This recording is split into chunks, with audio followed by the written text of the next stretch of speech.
né? Com, O EPI sempre, é, sempre certo. não descuidar com os EPIs, né? Exatamente. A antisepsia é importante, Uhum. né? Durante qualquer procedimento com os animais, nós devemos estar usando os EPIs, né? Principalmente luva de procedimento, né? Ou então uma luva de palpação retal. Ok. Então vamos falar um pouquinho mais sobre a brucelose. O que ela pode causar, assim, para o produtor rural? Quais seriam uns prejuízos, impactos que isso pode causar para o produtor? A brucelose, ela traz sérios prejuízos na nossa pecuária, Uhum. né? Aborto, principalmente no 6º mês de gestação. O animal aborta uma primeira vez, depois ela consegue parir, mas pare bezerros pequenos, bezerros doentes, bezerros caquéticos. Então, além do aborto, do primeiro aborto, depois vai trazer esses problemas do bezerro nascer muito pequeno, muito fraco. Então é um problema prolongado para a vaca. Ela fica Sim, afetada o resto da vida. sim, sim. Ela é uma doença que ela tem um tratamento, mas não é autorizado pelo Ministério e o custo dela inviabiliza esse tratamento. Então, uma vez o animal está contaminado, esse animal vai ser enviado ao frigorífico com um exame positivo para brucelose e ele terá um sacrifício diferenciado no frigorífico. A carcaça dele vai ser destinado para produção de ração para outros fins e não para o consumo humano. Né? Sim. E nos humanos, como que essa doença se manifesta na gente? Nos humanos, segundo dados da Organização Mundial de Saúde, no ano de 2021 nós tivemos 600 mil novos casos de brucelose humana. É um número não alto. é divulgado isso, né? Não, pouco divulgado, exatamente, Larissa. E tem tratamento, o problema é o diagnóstico. É muito complexo o diagnóstico, porque ele se assemelha muito a outras doenças. Provoca artrite, orquite, dores articulares. Então, são sinais inespecíficos. Até descobrir a doença em si, isso demanda tempo. Então, demora tanto para as pessoas, né? A automedicação é um grande problema no ser humano. Então, ele tem uma dor na articulação, ele vai lá e toma um medicamento, essa dor sana. E só que não resolveu o problema. Não é um diagnóstico claro, né? Ele tratou a causa, não o problema. Isso. E até o médico dar o diagnóstico, isso demanda tempo. Então, o tratamento vai depender muito do estágio da doença em que ele foi identificado no ser humano. Aí teria cura? Sim, tem cura. Aí, obviamente, né, dependendo, o tempo de cura vai depender do estágio que a doença se encontra. E para os bovinos, há cura ou é só... Como eu já relatei, tem cura, mas a gente não realiza pelo alto custo. Sim. E não ter autorização para tratamento junto ao Ministério. Hoje, quando a gente realiza o exame de brucelose, o animal constatado positivo, o médico veterinário responsável pelo exame, ele tem até 24 horas para comunicar ao IMA, marcar esse animal com PID positivo na face direita, do lado esquerdo na pá, e esse animal será encaminhado ao frigorífico abate com a nota fiscal de positivo para a brucelose e a carcaça dele já tem um destino que é a graxaria. Certo. E como evitar essa contaminação? Boa pergunta. É muito tranquilo. É através da vacinação. É uma vacina muito eficiente, uma única dose na vida do animal, de 3 a 8 meses. Todas as fêmeas têm que ser vacinadas contra a brucelose. Essa é uma vacinação obrigatória. Ela é obrigatória, dose única, uma única vez na vida do animal. Hoje até já temos uma outra vacina, que é a RB51, que a gente pode utilizá-la fora desse prazo de 8 meses. A B19, se nós utilizarmos a partir de 8 meses de idade, quando nós realizarmos o exame, que é a partir de 24 meses de idade, vai dar um falso negativo ou um falso positivo. Certo. E aí o diagnóstico para saber se é vacinal ou não já é um pouco mais complexo. Então, nós temos que enviar esse material para o Lanara e lá ser feito o PCR para saber se é vacinal ou a doença.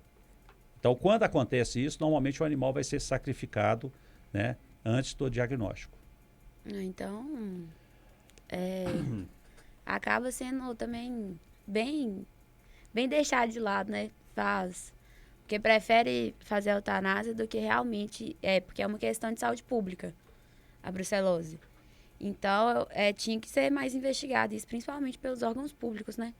Mas ele é bem investigado. Bem investigado? É. Ah, sim. Tem um controle. A vacina ela é obrigatória. E como através da comunicação do próprio produtor junto ao órgão de fiscalização, que é o IMA, o Instituto Mineiro Agropecuário, ali o pessoal do IMA sabe, através de que a vacina tem que ser realizada por um médico veterinário habilitado ou por alguém treinado por um médico veterinário.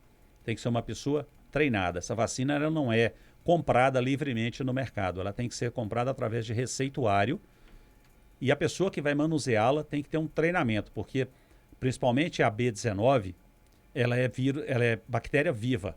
Se a pessoa deixar cair no olho ou espetar a mão, ela se infecta com a brucelose. Então tem que a pessoa que vai manuseá-la tem que passar por um treinamento. Ela também tem que usar EPI, tem que usar óculos, luva, tem que estar preparada para utilizá-la. E após a utilização da vacina, é emitido um atestado com o número de animais vacinados naquela propriedade e comunicado ao órgão de fiscalização. Através dali, o órgão fiscalizador, ele sabe, se você comunicou que você tem 15 bezerras de 0 a 12 meses e você vacinou só 8, então faltam 7 bezerras. Ele tem como te fiscalizar. Tem alguma punição caso não vacine? Sim, tem uma multa. É estabelecida uma multa pelo órgão fiscalizador. E não tem perdão. Se o órgão identificar, vai ser multado, vai ser penalizado.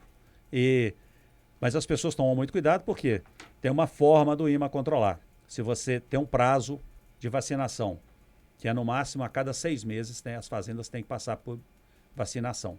Se tiver fêmeas de 0 a 12 meses comunicado no cartão de vacinação. Quem não tem fêmeas comunicada não tem essa obrigatoriedade. Se ele for fazer uma transação de animais, emitir uma GTA, se o atestado de brucelose não tiver em dia, ele não consegue fazer emissão da GTA. Explica um pouco para o pessoal de casa o que é GTA. GTA é uma abreviação de Guia de Trânsito Animal. Todo animal bovino, para transitar, mesmo que seja do mesmo proprietário, é necessário, entre propriedades diferentes, é necessário a emissão dessa GTA, que é o Guia de Trânsito Animal, para que esse animal esteja legalizado para ser transportado ou tocado, ou a cavalo, ou de caminhão. Qualquer forma que o animal for transitar. Vamos dar um exemplo. O mesmo proprietário tem uma fazenda 1 quilômetro da outra, mas são fazendas diferentes. Ele tem que fazer a emissão da GTA entre o trânsito das fazendas. Sim. Só dar um recado pro pessoal de casa. Nós estamos aqui hoje com o Dr. Wellington Mota, médico veterinário, falando um pouquinho sobre as zoonoses na bovinocultura. Quem quiser participar, enviar alguma pergunta, pode estar enviando pelo WhatsApp da Rádio Câmara, número 986340773. E quem quiser seguir a gente no Instagram, @podvetpodcast. Sim. E como é que tá aqui na nossa região? Tem alguma fazenda livre de brucelose? Tá descontrolado? Tem muitos casos? Não, a incidência é baixa. Graças muito a esse trabalho feito pelos órgãos de fiscalização, pelo uso da vacina. Há uma conscientização muito boa entre os produtores da necessidade do uso correto da vacina. Então, a vacina é uma vacina eficiente, eficaz, tem uma alta taxa de eficácia, então a gente consegue controlar muito bem através da vacinação. Hoje, na nossa região, como é que está esse controle? Em Minas Gerais, né? Em Minas Gerais? Nós temos poucos dados que comprova a brucelose hoje no nosso estado. Mas há um controle muito bom, principalmente porque é uma doença que a gente consegue controlar facilmente através da vacinação. É o melhor caminho, é a melhor coisa a se fazer, é manter a vacinação em dia. Então a gente consegue manter as nossas fazendas livres da brucelose, consequentemente diminuindo os casos em seres humanos. Certo. E agora vamos falar um pouquinho da tuberculose. A tuberculose, ela já é mais conhecida no meio humano, justamente por questões de, há um tempo atrás, de ter tido surto, então foi bastante divulgado, sintomatologia, quando procurar um médico. E como que ela funciona nos bovinos? Qual que é os sintomas? A tuberculose, ela é um micobactério que se aloja principalmente nas vias respiratórias, no pulmão, mas ela pode estar presente em outros órgãos do corpo da vaca, né, como mediastino, como rim, fígado, intestino. Então ela pode estar disseminada na glândula mamária, no úbere. Então ela pode estar disseminada no animal. A contaminação, ela se dá através de contato direto entre animais ou no comedouro, bebedouro, através do alimento. Aí que o animal se contamina. O animal tem perda de peso, dificuldades respiratórias, o animal fica caquético, e aí que a gente vai conseguir, vai suspeitando. Tem muitos casos de pneumonia na fazenda, muitos casos de mastite sem explicação, e quando a gente vai investigar, a gente consegue encontrar a tuberculose.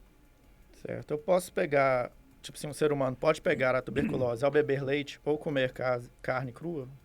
Sim, pode se contaminar, principalmente com leite cru. Pode ter essa contaminação direta do ser humano ou através do contato com os animais doentes também.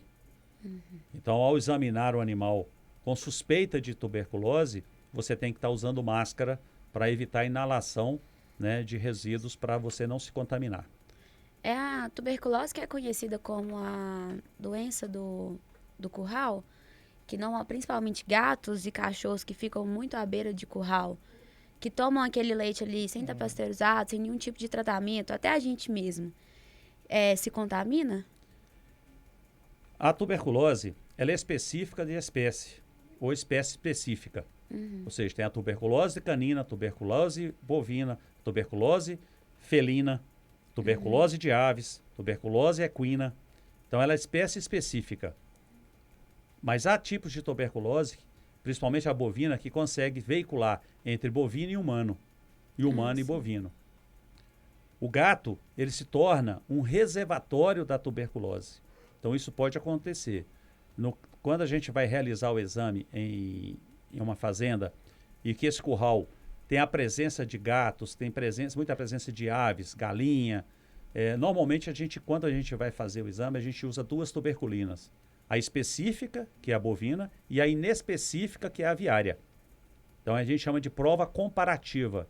A gente mede a pele com um aparelho que chama cutímetro, que é para medir a pele, a espessura da pele, e 72 horas depois você faz a nova leitura. E a diferença entre essas duas leituras que determina se o animal está sadio, suspeito ou positivo para a tuberculose. Em currais que tem muita presença de gato, de aves, a inespecífica, que é a aviária, sempre dá muita alterada. Sim. Junto à brucelose, você falou que tem a vacina. Tuberculose também tem? Não, infelizmente não. Em humano tem, a BCG. Para bovino nós não temos vacina ainda disponível no mercado. É um sonho aí, né? Nós temos a disponibilidade da vacina, como temos na brucelose, que permite um bom controle, temos também aí a tuberculose. Possivelmente o custo disso ainda inviabiliza. Certo. Sim. E em relação aos bovinos ainda, tem algum tratamento caso a minha fazenda tenha animais com tuberculose? Como na brucelose, tratamento ele existe. O medicamento chama isoniazida. Só que no Brasil não é permitido o tratamento. O Ministério da Agricultura não autoriza o tratamento em bovino. Então, uma vez comprovado a tuberculose, o animal também é destinado ao frigorífico com nota positiva para a tuberculose. Esse animal vai ser abatido e destinado à graxaria. Qual seria essa forma de prevenir o rebanho dessa infecção? A melhor forma de prevenir é você fazer exames de todo animal que você faz aquisição. Todo animal que vai entrar na fazenda, ele vai entrar com exames negativos para pelo menos para tuberculose e brucelose. No mínimo esses dois exames, nós devemos ter esse cuidado, né? É um cuidado que algumas fazendas desprezam e são extremamente importantes, da biosseguridade. Quando você trabalha a biosseguridade, você diminui o trânsito de doenças, e você não leva a doença para dentro da sua propriedade. É a forma mais eficiente de Fazer o controlar. vazio sanitário, né? Não necessariamente Não vazio, necessariamente mas o vazio. Mas Você um animal recém-adquirido, se eu não tenho essa documentação prévia, é bom entrar com uma quarentena, tipo assim? Sim. O ideal é você fazer o exame na fazenda de onde Aham. você está adquirindo, porque ela ainda não chegou na sua propriedade. Depois dos exames negativos, o animal é transitado para a sua fazenda.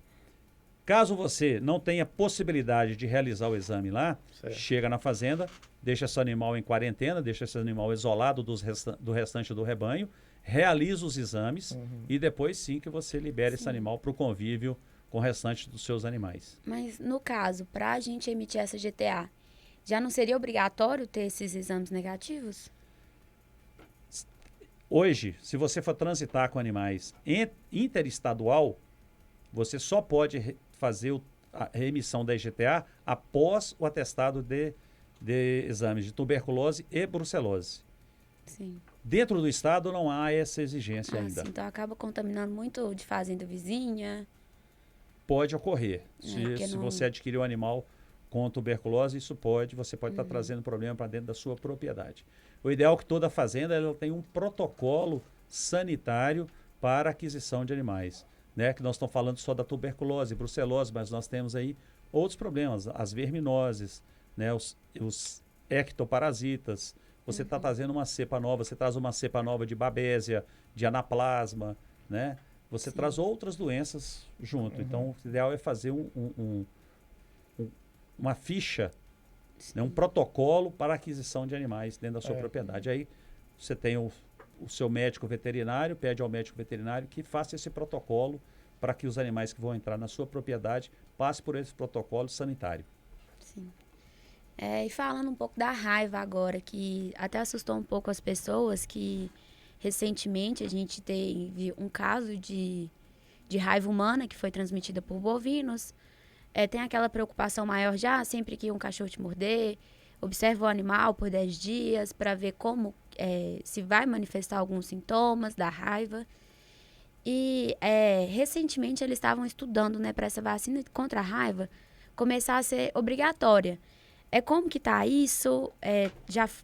Já estudaram melhor? Os nossos rebanhos, eles estão livres da raiva? Uma boa pergunta, Larissa. Mas antes de respondê-la, ainda sobre a tuberculose, dados do Ministério da Saúde em 2021 relatam que nós tivemos 60 mil novos casos de tuberculose humana no Brasil. Não, um número alto, Com né? 4,5 mil pessoas que foram a óbito diretamente em função da tuberculose. Principalmente as pessoas imunossuprimidas, as pessoas com algum problema de imunossupressão. Então, mostrando aí que a doença está presente, ela está aí na sociedade, que nós precisamos ter uma certa atenção e ter cuidado em relação à tuberculose. Sim. Respondendo a sua pergunta em relação à raiva, nós tivemos há poucos dias um caso em Montezuma. Essa pessoa é um leigo, não é um médico veterinário.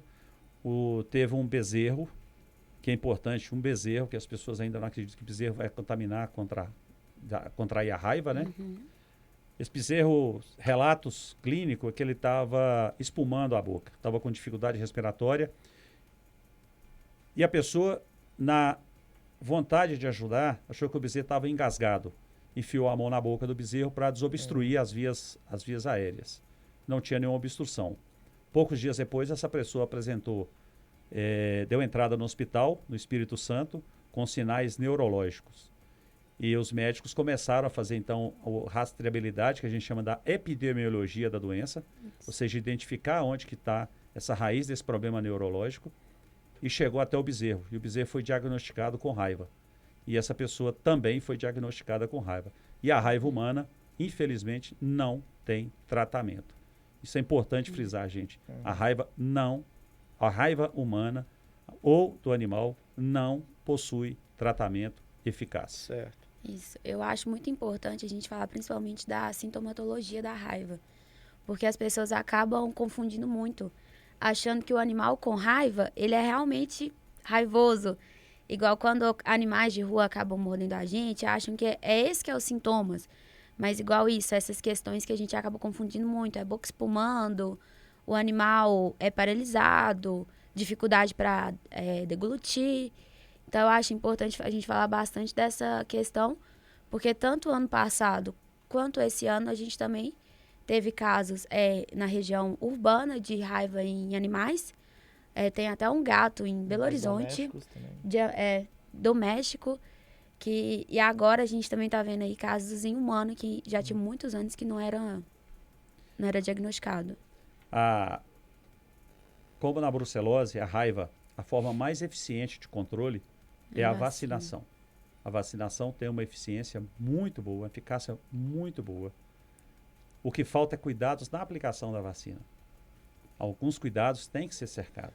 Por exemplo, a vacina tem que ser mantida em temperatura de 2 a 8 graus. Em gelo, não pode ser só gelo reciclável. Você tem que ter gelo com água também, para você manter essa temperatura. O equipamento que é usado para vacinação tem que ser um equipamento limpo, agulha adequada ao tamanho que você vai fazer. É aplicada subcutânea, então a agulha tem que ter um tamanho específico para fazer essa aplicação. Pegar. O equipamento tem que estar dosado, limpo, seco, para que seja eficiente.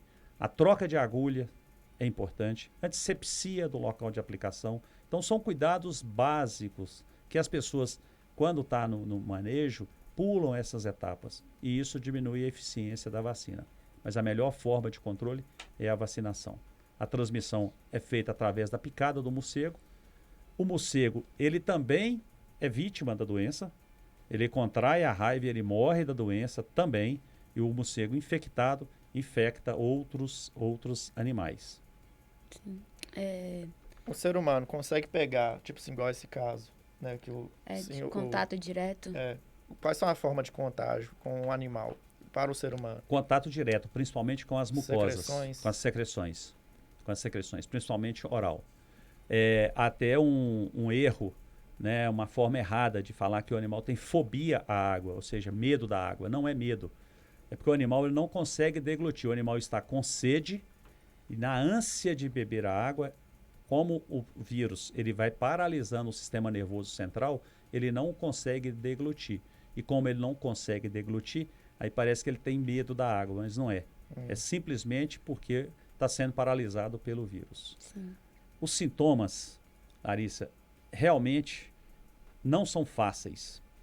Ele tem que ser realizado por um médico veterinário com experiência, porque na medicina veterinária a gente costuma dizer que nervoso é sistema nervoso. Isso. As doenças são muito parecidas, a sintomatologia, mas a cronologia da doença, elas são muito específicas. Então, a atenção do médico veterinário que vai promover o atendimento é muito importante.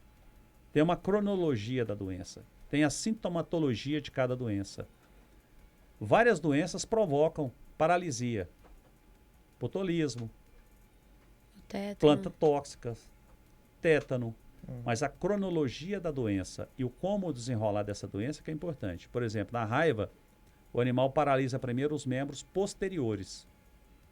Ele começa dos membros pélvicos para a cabeça.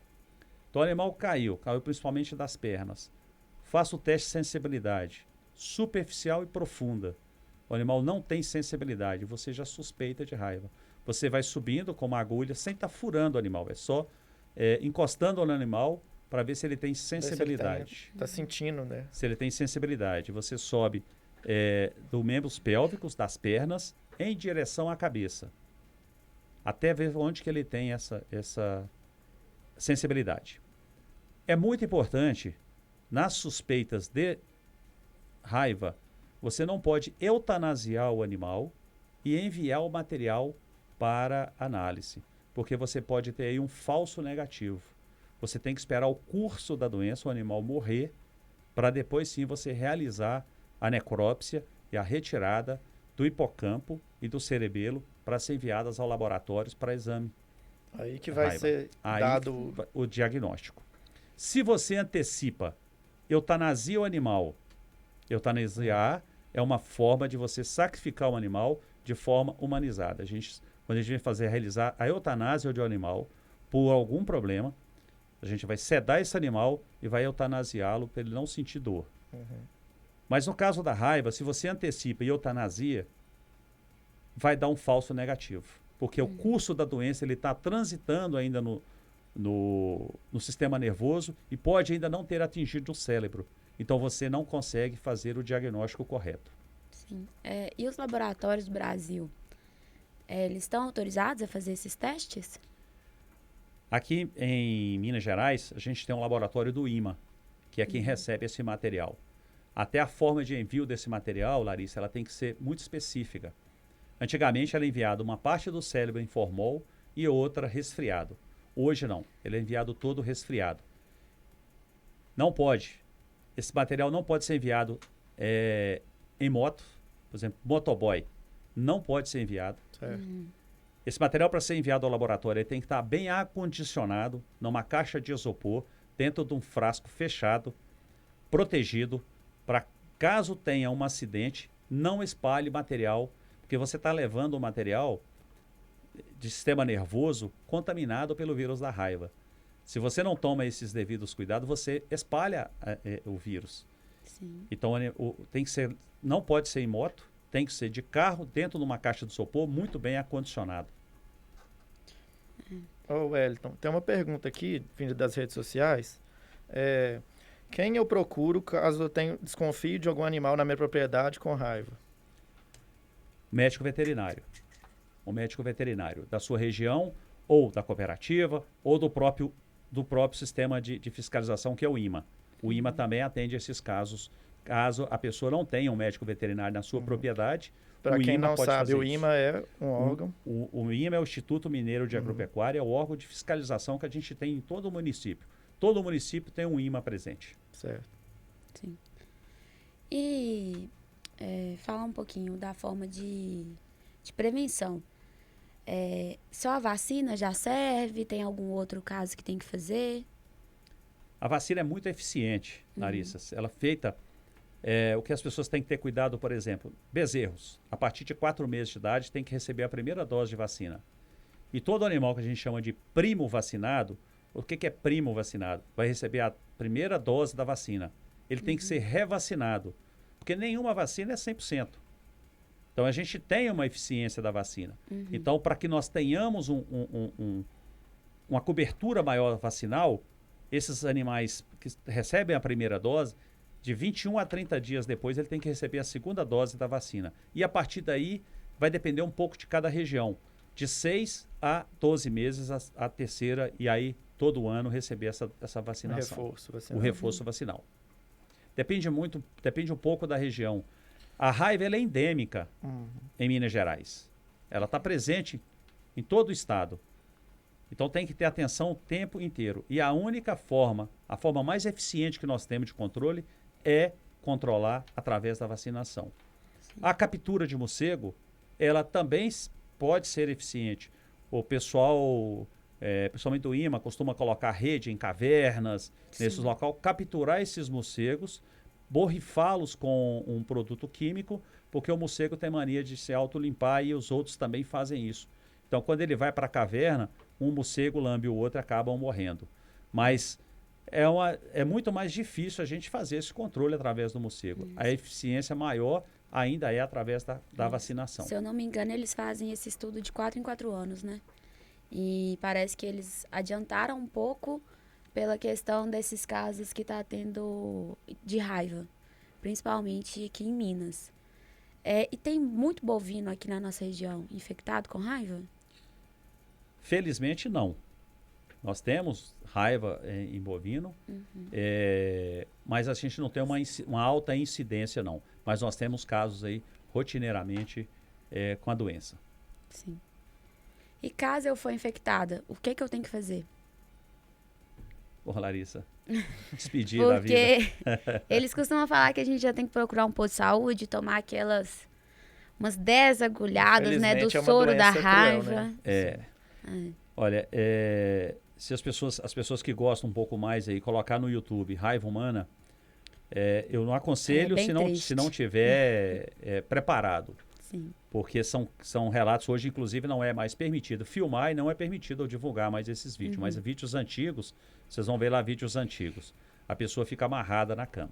Hoje a pessoa contrai a doença, ela vai ficar hospitalizada, sedada e esperar os efeitos da doença até levá-lo à morte.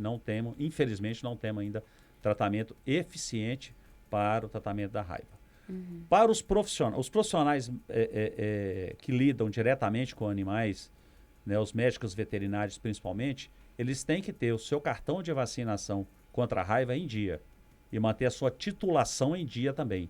Porque a qualquer momento nós podemos ser chamados para atender um animal suspeito de raiva. E somos nós que estamos preparados para remover esse material nervoso para enviá-lo para exame. Um material extremamente contaminado. Então nós temos que estar treinados, preparados para fazer essa remoção e nós temos que estar com o nosso cartão de vacinação em dia. Isso é muito importante.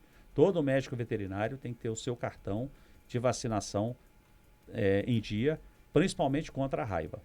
É uma doença que, se você tiver vacinado, você também não vai contrair a doença. Certo. Isso é interessante. Quais são as vacinas hoje que controlam você falou, tá, a brucelose, tem a antirrábica. Aqui em Minas, tem mais alguma outra? Que é obrigatória? Não, as vacinas obrigatórias hoje é só a brucelose. Só a brucelose. A de raiva, o IMA ainda está estudando a obrigatoriedade ou não dessa vacina. Eu acho que deve ir para a obrigatoriedade, sim. Entendeu? Importante, principalmente porque é uma zoonose. E nós temos aí casos comprovados. O ano passado nós tivemos 4 casos de raiva humana em Minas Gerais. Né? Sim. Esse ano já temos esse caso de Montezuma, já comprovado. Então, a vacina, ela é a melhor forma de prevenção. É a melhor forma de prevenção. Tanto que nem a vacina em humanos é muito divulgada, né? Também é muito difícil a gente conseguir tomar. Só se você realmente for exposto, né? Isso, só se for realmente exposto, igual eles também frisam pra gente, que é para estudantes de veterinária, que sempre antes de começar qualquer estágio, tomar a vacinação. Mas isso não é uma justificativa muito plausível para eles. Realmente eles deixam só para quando você for realmente exposto ao risco de ter tomado mordida, de ter tido contato com algum animal infectado. E é um caso bastante sério. Importante frisar, né, que Minas agora passou a ser zona livre, né, de febre aftosa. Então a vacinação deixou de ser obrigatória. Hoje, Minas Gerais é considerado área livre contra a febre aftosa sem vacinação. Nós não temos mais a vacinação contra a aftosa. A aftosa, ela era um problema muito econômico. A raiva é um problema de zoonose social. Saúde pública. Inclusive, os pet shoppings, se eles procurarem os postos de saúde, eles podem agendar a vacinação dos seus funcionários e dos seus técnicos. Basta procurar um posto de saúde. Tem um pet shop em Paraupeba, inclusive eu sou RT de lá, e lá eu já assisti esse cuidado. Todos nós procuramos o posto de saúde e fizemos a vacinação. Importante também frisar, principalmente para os estudantes de veterinária, correr atrás, porque é difícil conseguir, mas é muito importante, porque igual a raiva você pegou, já era, não tem mais o que fazer.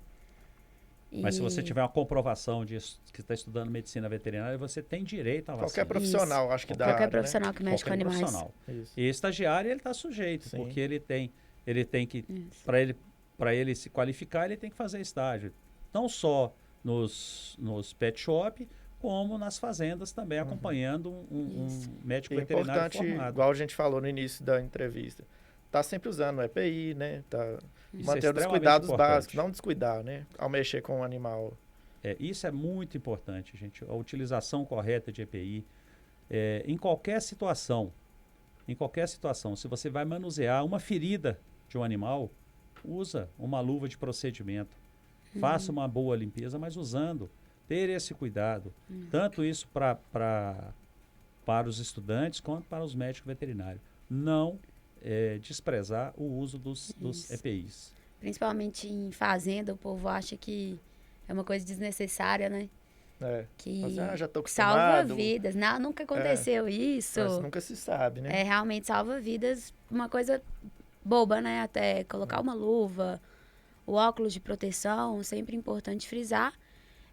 Lembrar também de ressaltar de leite e carne sempre no ponto certo, porque querendo ou não tem algumas outras coisas que a gente pode evitar. Por curiosidade, Larissa, a pasteurização, que todo mundo conhece, do leite, Isso, leite esse nome, pasteurizado, né? esse nome veio do pesquisador Pasteur. É um francês, e lá na Europa, muito frio, muita caverna, tinha muita morte por tuberculose. E ele descobriu que elevando o leite a uma certa temperatura por um certo tempo, ou seja, um binômio entre tempo e temperatura, você conseguia matar o micobactério da tuberculose. Foi a partir daí que surgiu a pasteurização. Então, a pasteurização, o leite pasteurizado, ele não tem tuberculose, ele não tem risco. O leite fervido também não. Carne cozida também não vai ter nem tuberculose, nem cuidado a com o brucelose. alimento, então, né? Tipo assim, você não está ingerindo nada, um leite cru, uma carne mal passada, né? Aquela carne que está sangrando. A brucelose, ela, felizmente, ela é muito termosensível. Então, isso nos ajuda muito, né? Por ela ser termosensível. Mas, por exemplo, alguns cuidados de higiene. Se você manipula uma carne fresca numa tábua e depois você assou a carne e vai cortar, não cortar na mesma tábua ou fazer uma antisepsia. O que é antisepsia? Você limpar essa tábua antes de colocar a carne assada, porque senão você pode contaminar a carne, né? Então, ter esses cuidados básicos de higiene, né? Devemos ter esses cuidados básicos. E cabe também ao médico veterinário treinar os colaboradores das fazendas, para que eles tenham noção de higiene, tenham noção dos riscos que eles correm. Porque eles estão... a gente costuma ter uma terminologia uma expressão que é de vírus diários. O que é esse vírus diário? A pessoa faz aquilo todos os dias, daquela forma. E se ele fizer errado, aquilo passa a ser verdade. Ele pula etapas. E é exatamente no dia que ele vai ter o azar e vai se contaminar com alguma dessas doenças. Então, é ter sempre essa conscientização, sempre treinar a equipe da fazenda, a equipe de colaboradores, para esses cuidados básicos de higiene. Sempre importante, qualquer animal que a gente mexer sem saber o que é exatamente, normalmente mais as doenças de bovinos que a gente consegue pegar diretamente, mas também o cuidado nunca é demais, né? A gente sempre tem que tomar bastante cuidado, porque essas doenças são bastante difíceis. A tuberculose é um pouco mais conhecida, né? Que pode levar a quadros graves de pneumonia em humanos, em animais também. E sempre tomar os devidos cuidados, já que as zoonoses são de grande importância econômica para os animais de produção e também para os humanos, que é um problema de saúde pública gravíssimo. Ô Wellington, nosso tempo está chegando ao fim, mas eu tenho só mais uma pergunta aqui do pessoal de casa. Você disse que a brucelose, ela causa aborto, né? Isso para o humano também? Também. Causa aborto, artrite, artrose, orquite. Orquite é inchar os testículos. Certo. Artrite, artrose nas articulações. Então, um humano infectado ele se tornaria estéril? Sim. Tanto o homem quanto a mulher. Sim. Então isso. Obviamente vai depender do estágio que for certo. descoberta a doença, para se tem tratamento antes de provocar essa esterilidade. Mas ele consegue se infectar ou transmitir para outro ser humano. Ok. Né? Obviamente essa fala nossa não tem nenhum objetivo de assustar a população. Sim. Felizmente Sim. ainda aí, né, o leite pasteurizado controla bem os micobactérios da tuberculose, vai controlar a brucelose.